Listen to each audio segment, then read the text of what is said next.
jours, parce que nous avons essayé de prendre une carotte de 4 jours, le 1er, le 2, le 3 et le 4 avril.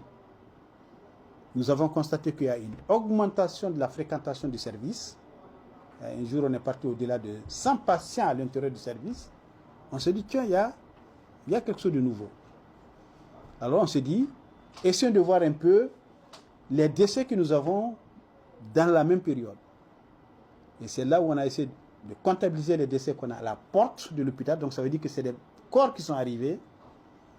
Pour les 4 jours, on était à 102 corps. 1er, 2, 3, 4 avril, on était à 102 corps.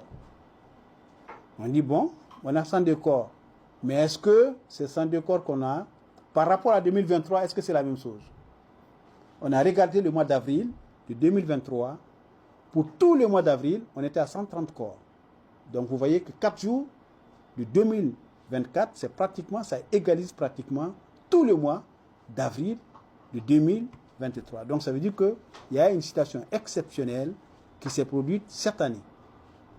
On a essayé de voir un peu sur les 102 corps qu'on a constatés à la porte de l'hôpital, leur âge. Et on a vu que pratiquement plus de 50% ont un âge supérieur à 60 ans. C'est-à-dire que sur les 104, nous avons pratiquement les 60 ont un âge qui est supérieur à 60 ans. C'est pourquoi je disais tantôt, il faut faire énormément attention quant à faire une corrélation tacite entre la canicule et les décès. Parce que nous savons aussi qu'après 60 ans, nous avons des tares qui apparaissent chez les patients. Nous avons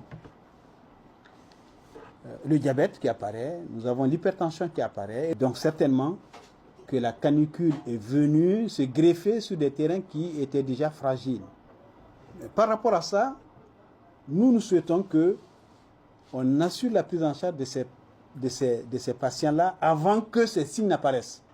C'est-à-dire que si vous êtes à côté d'une personne âgée, ou vous êtes à côté d'un enfant très jeune, il faut que vous anticipez pour les donner de l'eau, pour compenser cette